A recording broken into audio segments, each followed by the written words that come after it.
Hello, hello, hello. Good morning, good afternoon, good evening. This is your friend. This is your mentor, Dharam Singh, and today I am with very lovely lady, very experienced, very intelligent girl here, and we're going to talk about very important topic. How are you, Erika, today? I'm doing well. How are you? I'm doing okay after the long trip. Well, thank you guys for joining the session. I know you guys come and enjoy this session and learn a lot from the from my guests. And today is not a different day. It's another smart person I have here. We need to talk about this topic, which is program management in agile. I've not seen many people talking about it. So she has experience, and I said, why not invite her? So first of all, congratulate Erika for passing her exam, PGMP exam, very nicely and very, I think how long it took? 4 weeks to complete the journey with me? So your class was 6 weeks, but I had Yeah. definitely been studying for a long time before that. It was very intense. All right. Right. I will ask you to give a rundown of your journey and how and what happened, and so some people like to know about it. So I am a staff program manager at Twilio, which is a company in cloud communications. And so I've been there over 4 years. Before that, I was at UCSF and Lockheed Martin. So I was in defense and healthcare. So I've been in a lot of different industries. And a lot of my career before transitioning to program management was actually in finance, but I was running financial programs there, which actually it aligns a lot with what PMI looks at for programs in that they have strategic objectives and metrics that you're measuring against.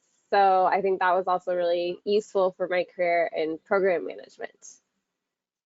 Most Great. recently, I've been leading the product and engineering planning. I've done automation strategy, and then also I'm a program manager for our product analytics team. Anything else? This is exciting. Um, no, I could talk a little about my PGMP journey though, because there's lots to say there. Yeah, I think we will talk about it, and yeah, so definitely would like to hear about your journey and also why you selected me and what was happening every 6 weeks, every session. So not in detail, but yeah, please go ahead and share, your journey as a PGMP and why it was important for you to have a PGMP. Well, I would say it was important for me because a lot of my career I had actually been in finance. And so when I transitioned into program management, I thought this would really cement me as a program manager in the industry if I could obtain my PGMP and have all that knowledge related to program management since I had been in the finance organization before. So that is why I initially started studying for the PGMP.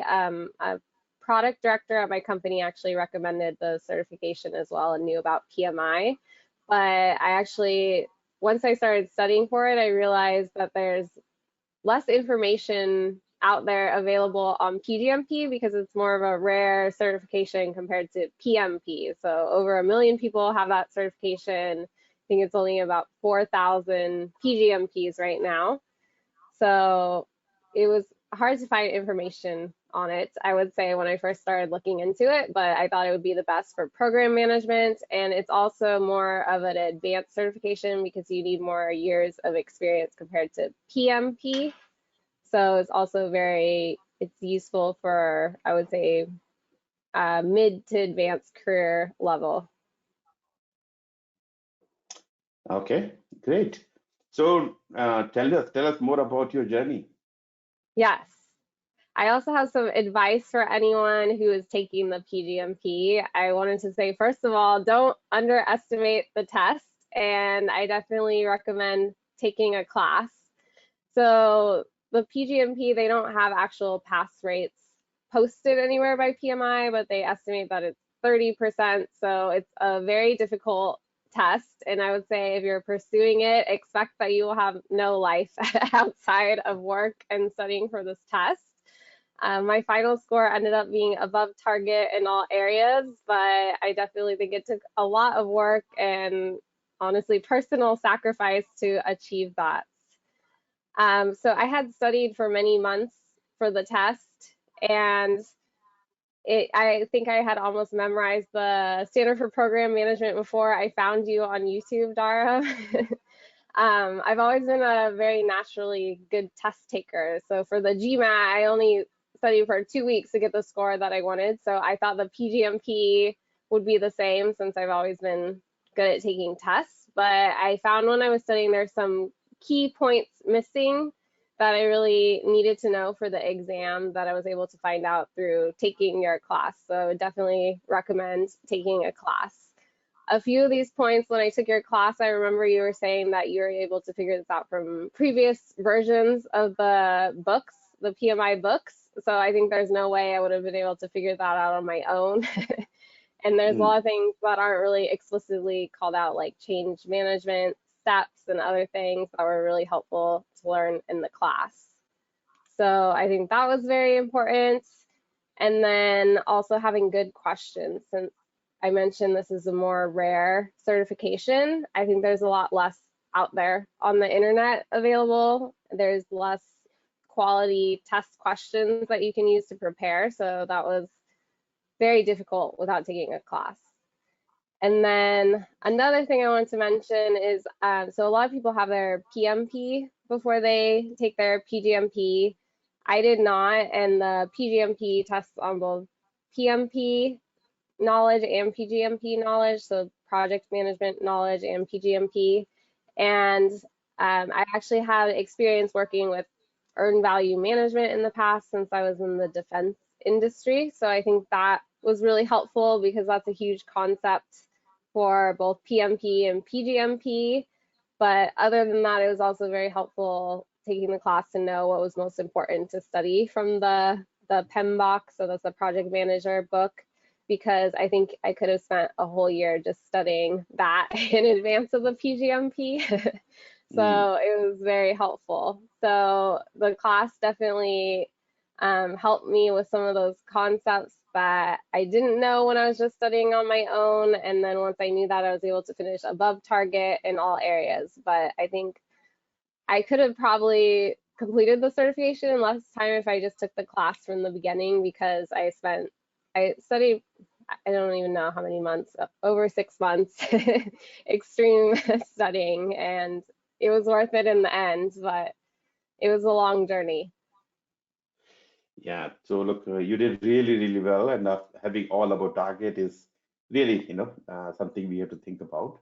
Passing exam is, when I start looking my record with 473 PGMPs as of now, and I was just looking at, I'm not, looking some stats. Said, hang on, I got so many all about target, but 11 people have completed the exam in 2.5 hours.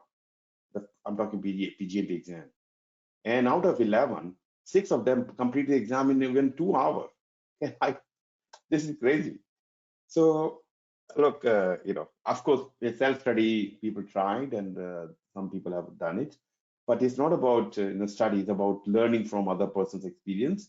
Of one thing you mentioned, what not to do is also important, because having a PMBOK, not knowing what not to do, what to read, what not to read, we can end up, spending a lot of time, and people do that, believe it or not. But yeah, so having a structured program and having lots of questions and doing questions and understanding why I'm getting wrong, why I'm getting right, both is very, very important.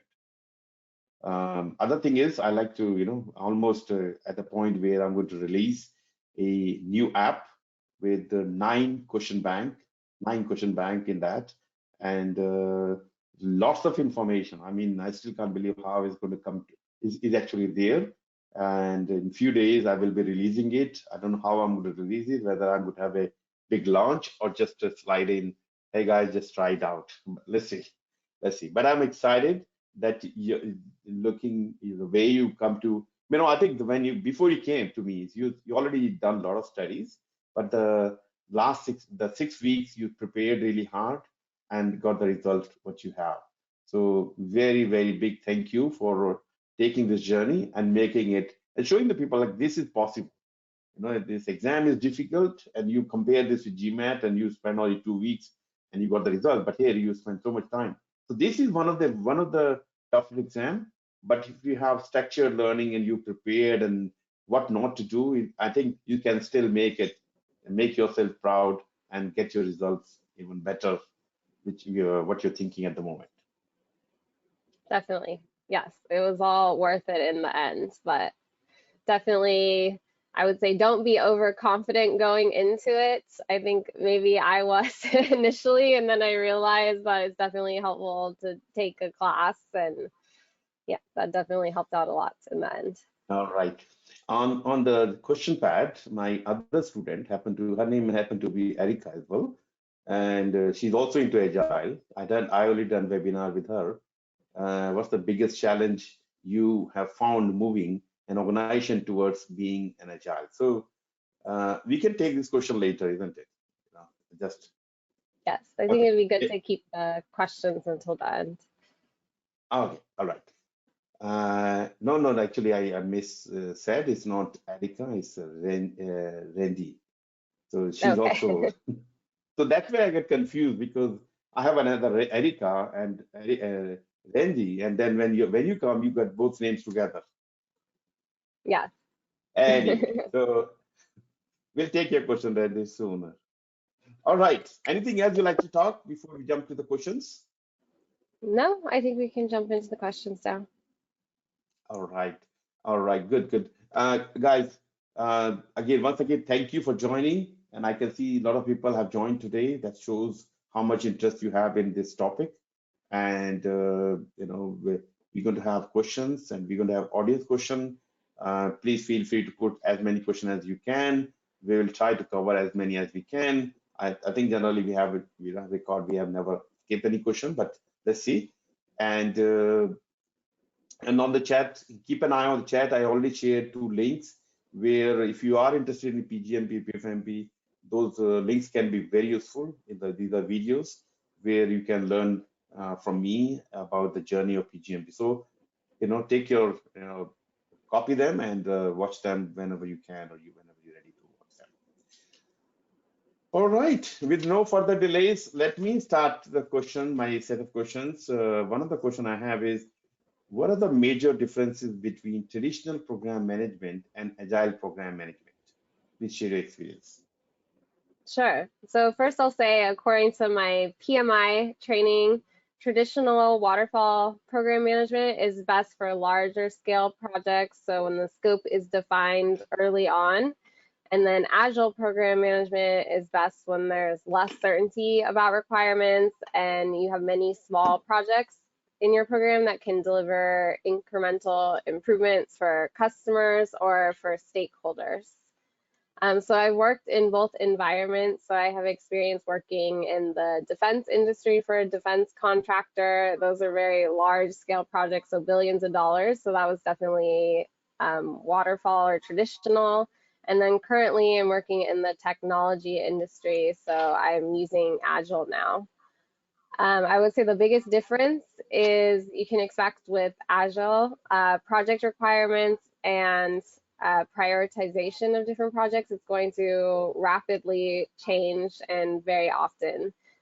So in Agile, you're constantly evaluating your capacity, and then you can put certain projects on hold and reprioritize other projects. So I think you're kind of more effectively using your capacity to be responsive to customers and stakeholders. So I think that's a major difference. It's just expect that it's going constantly be changed. So if I use the term Scrum of Scrums, is it same thing as we talking or something else? Yes, same thing. Okay, so in the Scrum of Scrum, you are running multiple Scrum teams and still calling program because they are interdependent and they are going to give you benefits, and only difference is they're keeping you informed and also if required change very fast. Exactly. Yes. Okay, good. Now I know what we're talking today. Scrum of Scrum.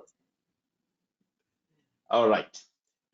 What does an agile program manager do? So this definitely varies based on the company. I work on a team that is technical program managers and then also program managers. So the TPMs are leading more of kind of the Scrum process you described and leading the sprint planning. So they're running the intake process for kind of product enhancements for customer and stakeholder requests. So they are determining kind of the engineering sizing for the project, reprioritizing the projects, updating all the stakeholders, and yes, about the current project status. So as an Agile program manager, I would say I'm less involved in kind of the sprint planning or the sizing for the effort, but I am involved in the intake, the prioritization of the projects, and when my team decides that we want to pursue a project within the program. So I would then typically create a strategy documents.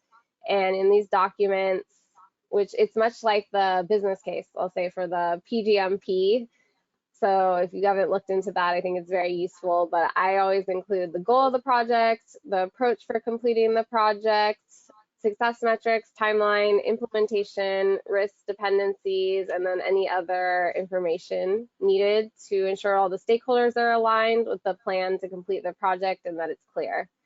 Then I organize all meetings between stakeholders to resolve concerns and discuss path forward.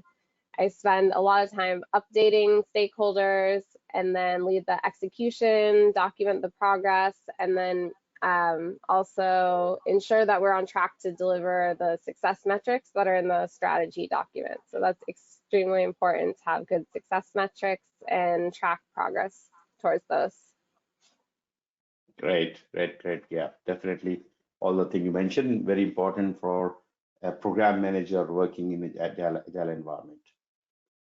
Um, Good, good. I will take this question. How does the PGMP certification help you in your career? Is there a big advantage to having that as opposed to just PMP? Yes, so that's a good question. So I would definitely say I learned a lot, especially coming from finance, about kind of best program management practices. I had to study both project management and program management. And I will say, since PMI, I think they're assuming you're running a multi-million dollar program. So I can't always follow the process exactly since I'm not running a team of hundreds of people with multi-million dollar budgets. But I think you can still take a lot of principles from the PGMP. I think the stakeholder engagement, I really like that section about how you can kind of map and track your stakeholders and look at their metrics to ensure that they're on board with things. And then also, I think something really big that I noticed, so the benefits chapter was really helpful because I've actually seen in projects and programs that other people were leading.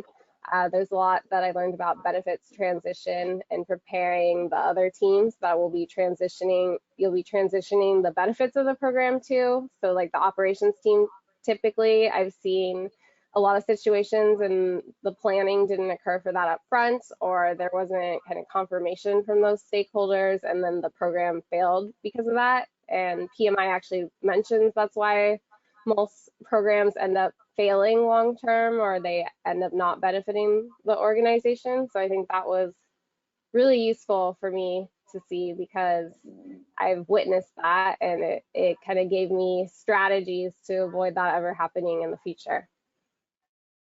Great, thank you. So from my point of view, you have seen your growth and your learning. I've seen at least 472 PGMPs going through this journey, and many of them, they have done exceptionally well after getting the PGMP. And I can tell you one person when he came to me, he was I think program manager at the time. After the PGMP, he became senior program manager, and then he got PFMP. After PFMP, having both certificate, he became the global competency leader for Microsoft. So that was a huge jump for him. And I've seen some people who got headhunted. Even another bank just without knowing too much. She never applied for that, and she got headhunted by this bank. and given the title, as a senior, as she was I think senior project manager. Now she's become portfolio director, just having PGMP. And they sponsored her PFMP via me. Again, she completed her PFMP as well very fast. So there are a lot of career advantage as well. Headhunting is one thing happening, and I've seen people, when you look, the main difference is there are at least 1.4 billion, no, 1.4 million PGMPs around the world. So when you're applying, and as Erica mentioned, there are less than 5,000 PGMPs. So you are actually going with a differentiator. Having this niche or this special certificate will put you ahead of game. So if if the other somebody else, there are other people applied for the same role, and you are the only one having PGMP, you can rest assured you have a very good chance of sitting in front of the interviewer. What happened in the interview, of course, that depends on you and how you handle. But that in sitting in the front of interviewer, actually you will be more smarter, or more what should I say? You will be more present when you answer the questions, because you have the knowledge which help you to show them actually what Erika mentioned, that the stakeholder engagement, the benefit management, the practical way of doing, and then when you explain, that becomes so real to them. That's no brainer at all. I've seen that myself as well. All right. Thank you for the question. And now I can see lots of questions coming, which is a good thing. All right, my next question is, what does a program manager play in effectively establishing successful agile program management governance? What role you play? So I would say this definitely depends on the organization and its maturity. So some organizations will have a large centralized program management office, and they'll have a lot of the governance principles established. So they'll have different predefined thresholds that you can use for governance for your program. Other teams can be more siloed, and this is common at smaller companies, and they leave more authority to the program manager to define and set up the governance policies. They'll just require a steering committee approval for those governance practices after they're defined. So it really depends on the organization. Okay, good. All right, anything else you'd like to add? No, I think that's all. All right.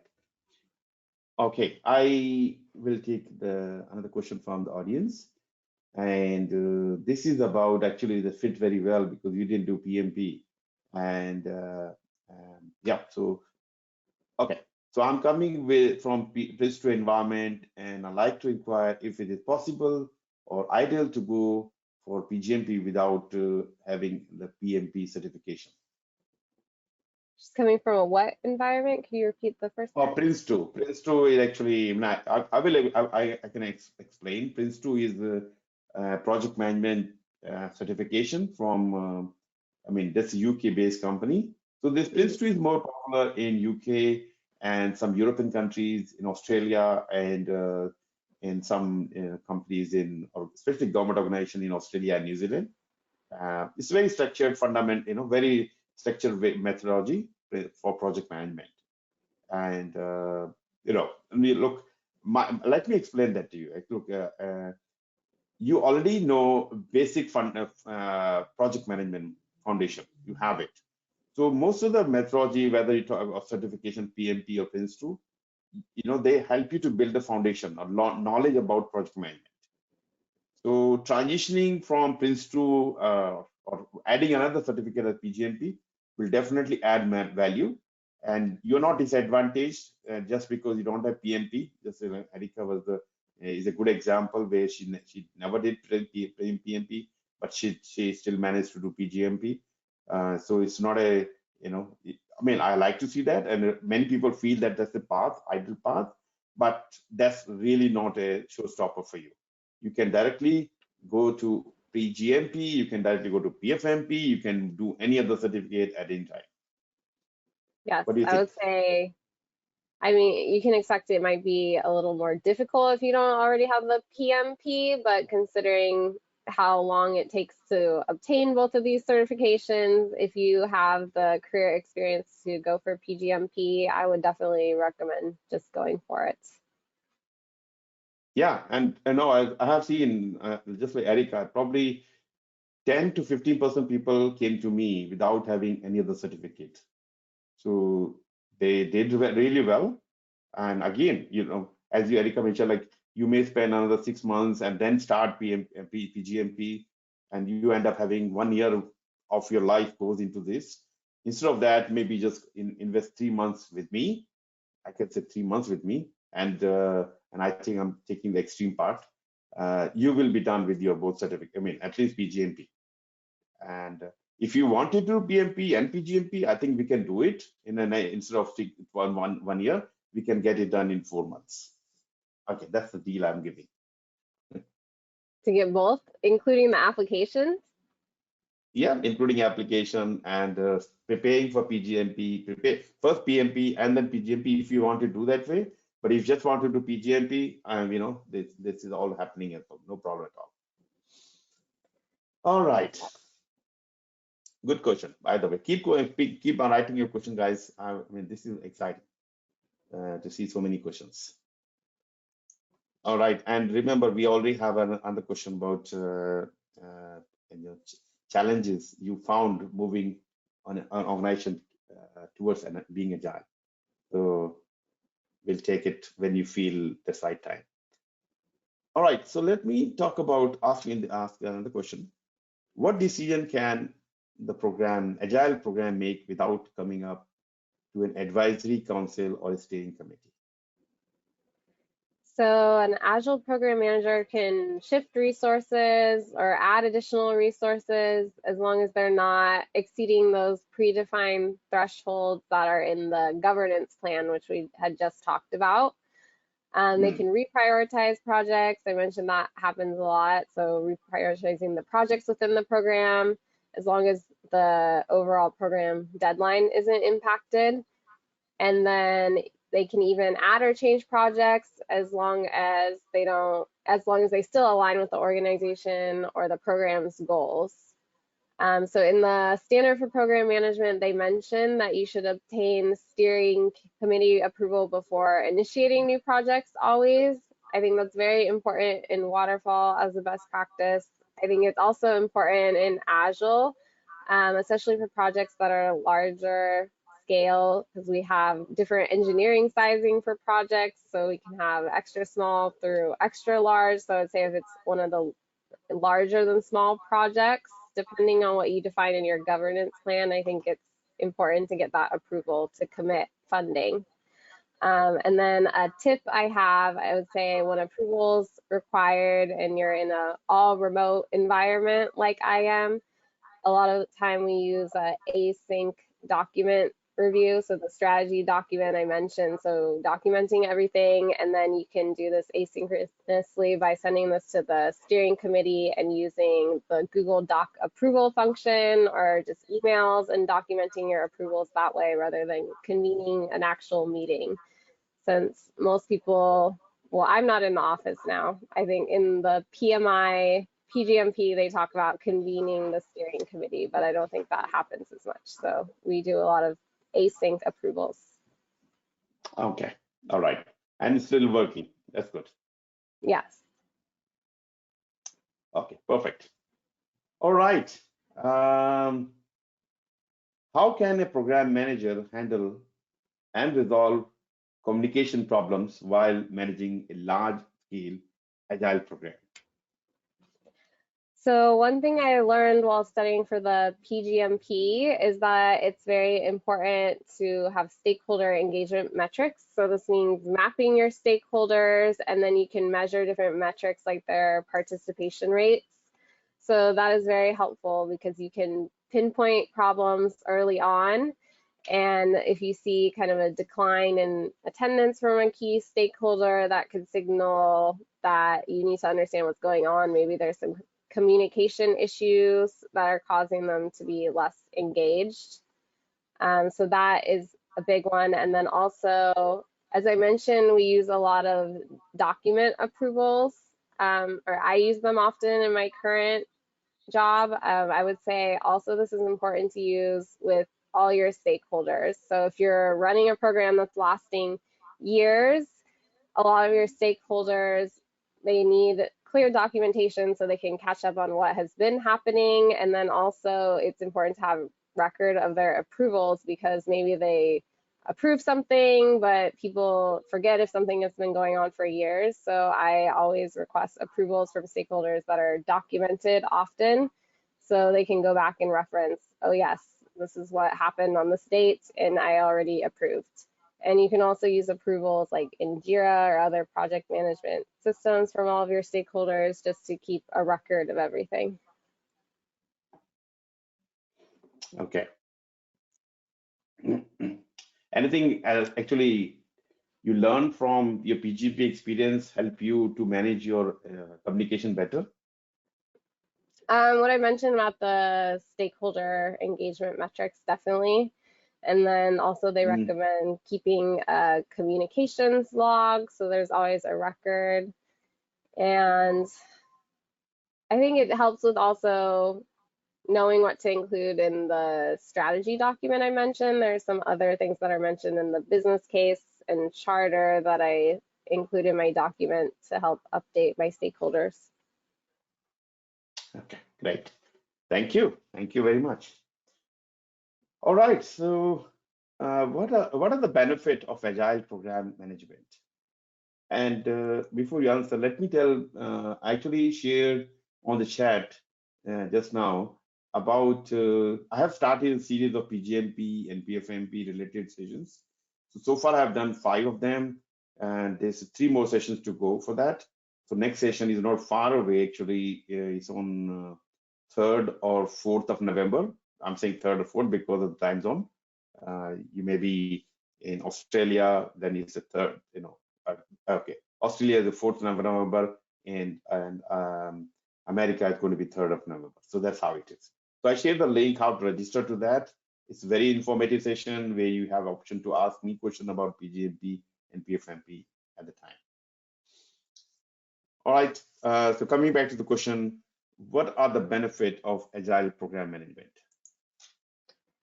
So the benefits are that it definitely allows teams to be more responsive to customer and stakeholder requests and provide continuous improvement.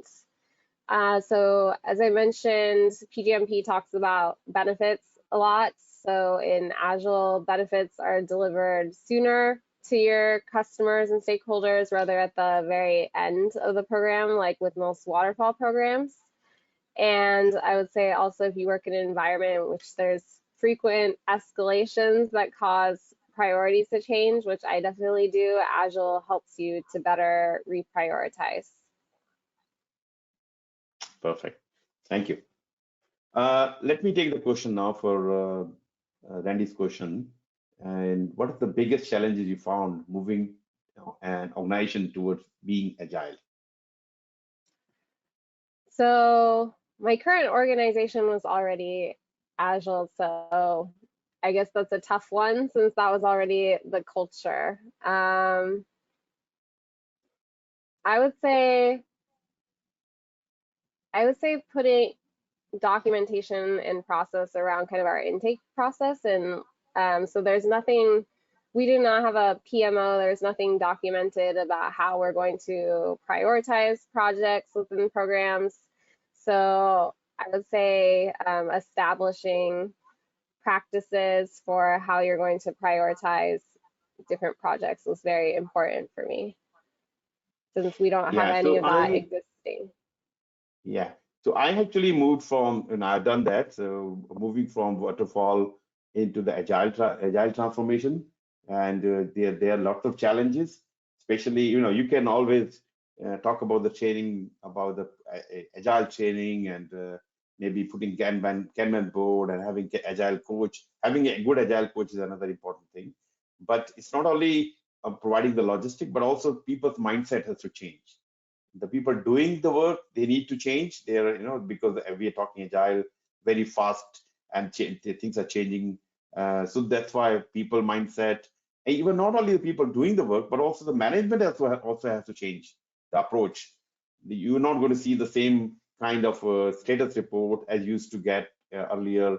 There's a different way of extracting or learning from the project, the program managers. So they need to change their mindset as well. So from my point of view, I think it's more mindset has to change from every part of the organization, not only people doing the work, but other people as well. Yes. And also another thing is how the agile manifestos and how people interpret them as well. Some people, and actually that was the problem for this organization, is that we are doing some agile work, and this is very important work, but this person, or whenever asking about the document, he said agile says no documentation. No, agile does not say no documentation, low documentation, and anything important, and that should be recorded. It's not, yes, PMI do say issue log, change log, and many other documents. Some of these you can, or maybe you may not have to do that, but there are certain things which you have to keep it. And yeah, so that's one of the things I learned from that example. That was the government organization. He can't do much about this guy, but he was not the team was not recording anything which he can see for his purpose. Yes. Yes, And there are a few challenges. Yeah, go ahead, please. Oh, I was just going to say you should keep in mind kind of what kind of teams you're working with and what project type you have before deciding to transition. I think Agile works better with engineering teams that are working on these smaller scale projects. If you're moving kind of like a defense type project to Agile, like you would have some of those types of projects, but that would be very difficult to plan in advance all the different projects needed for if you're building like a satellite or something like that. It would be very difficult to use Agile. Yeah, good. Thank you. I mean, you actually, today's topic actually answer a frequently asked question to me. One of that is, look, Dharam, I want to do PGMP, but I'm in Agile, managing Agile programs, and I don't know, should I do just Scrum related or Agile training certification, or I should get into the PGMP?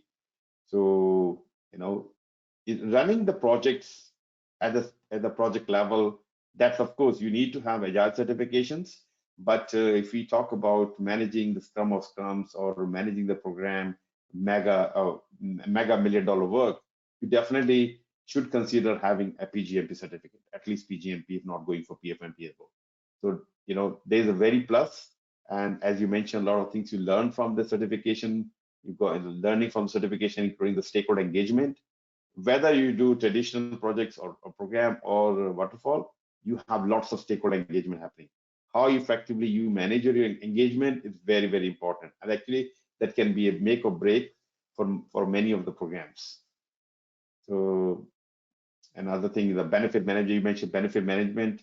Yes, one thing you can just do the delivery.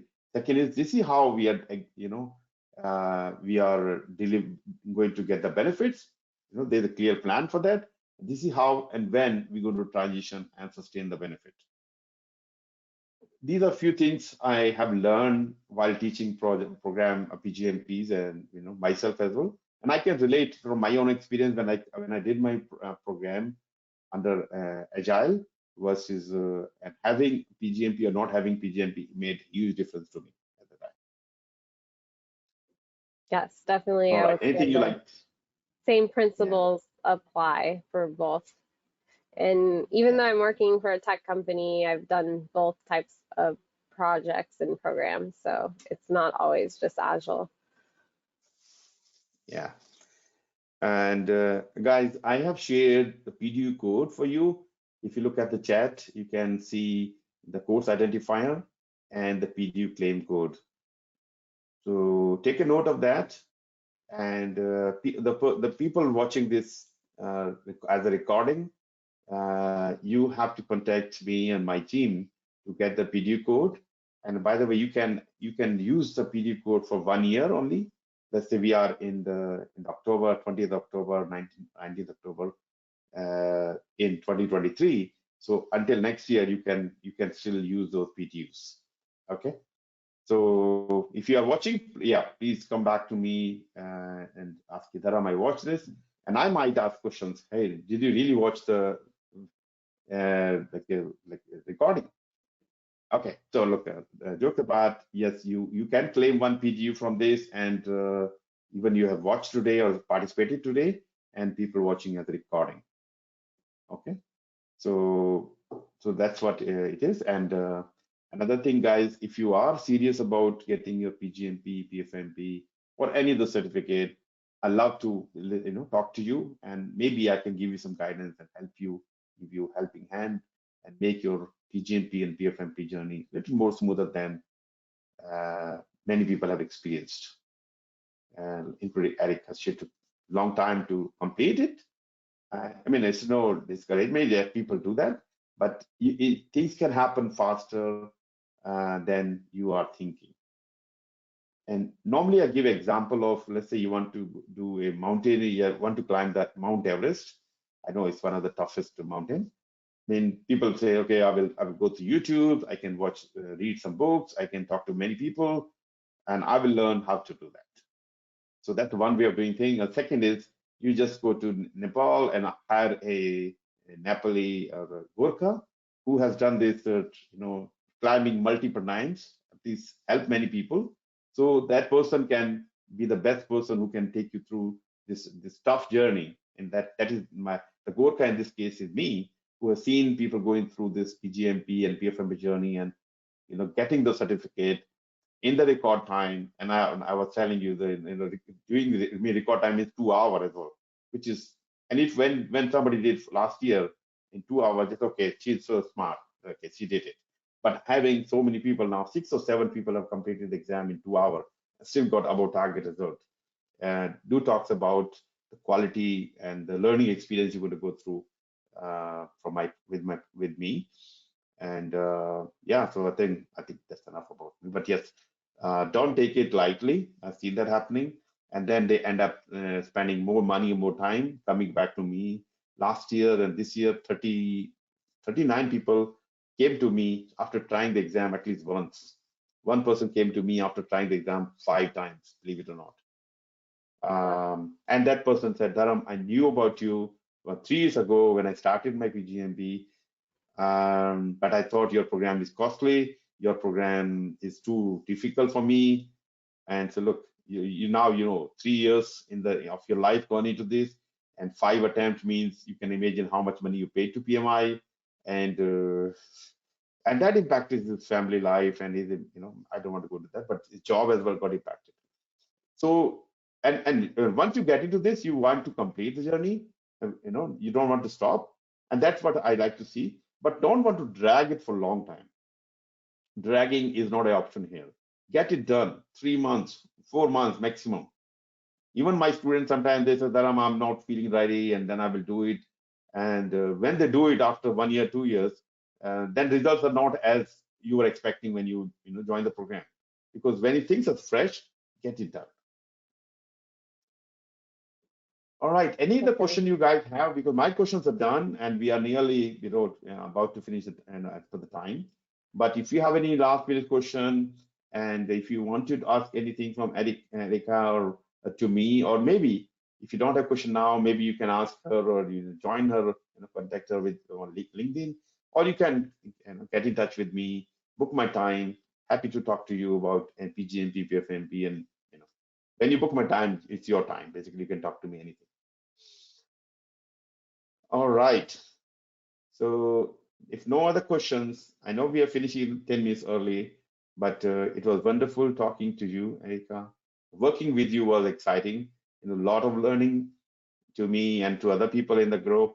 And now today you have shared yourself, and everything was so genuinely presented, and I think people liked it, and it was good. So let's say one question came just now. What was the training course you took with Dharam? Okay, now we can talk about that. Yeah. Do you want to talk about it since it's your course? No, I think Question to you: what training course you took with Dharam? So I took the group course of Darum's, which was a fast track PGMP course. So it was a 6 week course and we met weekly. And then we also had a one-on-one session with test strategy before we took the test. So overall, it was 6 weeks and it was a very good course, especially since I passed. And that's the experience I'm getting most with most people. Of course, passing is important, but learning through the process is very important. The beauty about the 6 week session program is you're not bombarded with a lot of information in 3 days. Yeah, and you have opportunity to learn, and you come to the session, the 2 hour session, but by the time you come to the session, you know the topic really, really well. I will be asking you to watch my recordings, with recording coming from a class, and I will ask you to do read SPM, the Standard for Program Management, and my book, and build your notes and come to the session almost knowing everything. Yes, you say what we do in the class. Of course, you come with the questions, clarification, and I will explain some of these topics in very genuine or very simple terms, which makes your learning more easier. I, I had, I just don't want to talk too much, but yeah, one of the group I was in finished 2 months ago, and 3 people, and there was so much laughing and so much discussion happening. I said, I was getting confident that I have done so many trainings so far. I have never ever experienced such a engaging relationship with my mentor. So of course, I feel proud of that, and of course learning me also learn how to teach my work with my student. That also made me what I am today. So I can feel proud of so many successes around the world. I definitely came to the class with lots of questions every time because I had been studying for so long in advance. So luckily, everyone in the group was also interested to hear the questions because I spent a lot of time asking them. So it was very helpful. That's definitely how I learn things, I think, too, is asking all those questions. Yeah, and I like to see that even though you understood the topic really well, bring when you have discussion, especially some complex topic, and that will become more clear to you and to everyone in the group. So that's weekly learning and I'll say learning and building on top of it. Because every time you learn, you're going to build on more knowledge, and I will encourage you to apply the knowledge in your day-to-day program management. So that's where when you go to the exam, you don't feel that you are seeing something new. You already have experience, and you're going to do the exam. Yes, I feel proud of 2 hour, 2.5 hour, but it doesn't matter. I mean, at the end of the day, it's certificate. You'll get certificate and with a big smile Yes. on my face. All right. Anything else? Last minute question. But this was a good question, of course. Why you decided to come to me? Yeah, of course. All right. Thank you, everybody, joining this session. And I know some of you are early morning or late night, whatever it is. You are committed to learn, and you have been learning. We have actually, I am very proud to say more than 200 recordings or webinars I've done with so many professionals. So if you think Erica is great, there are so many recordings already there. You will find them equally good. So please go back and go to the YouTube channel and watch them. All available for free, and many of them can get you PDUs as well. So, there's a lot to learn, and my aim is to build a knowledge pool where anyone should be able to learn from this, YouTube channels. All right, I think that's enough for today, and thank you, Erica. And it was really, really very engaging discussion, and I hope people liked it, and they keep learning from you and keep asking us more and more questions. Anyway, thank you. Thank you for inviting me. Yeah, most welcome. And thank you all of you for joining this session. And as I mentioned, 3rd November or 4th November, wherever you are, there's the 6th session of the series. If you have not participated in the 5 previous sessions, please go and watch them as well on the YouTube. And if you want to learn in the live session, it's not far away. So please register and join. All free information. Great. All right. So with this, I'd like to conclude and see you again very soon with another guest, another big smile. Take care. Thank you. Bye. Thank you. Bye.